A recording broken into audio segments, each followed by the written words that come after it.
એટલે ગરમી વચ્ચે હવે ચોમાસાની ઘડીઓ ગણાઈ રહી છે. પરંતુ આ વખતે એ સમજાતું નથી કે દેશના ઉત્તરીય પર્વતીય પ્રદેશોમાં વેસ્ટર્ન ડિસ્ટર્બન્સ આવી રહ્યા છે અને એક પછી એક વેસ્ટર્ન ડિસ્ટર્બન્સ આવે છે. જૂન માસમાં પણ વેસ્ટર્ન ડિસ્ટર્બન્સ આવવાની શક્યતા છે.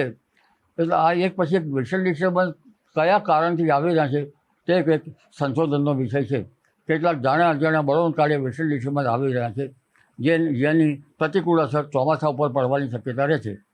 કારણ કે અત્યારે હાલ બરફ વર્ષા લગભગ ઓછી થવી જોઈએ દેશના ઉત્તરીય ભાગોમાં, અને બરફ વર્ષા થાય તો તેની અસર ચોમાસા ઉપર પ્રતિકૂળ પડતી હોય છે.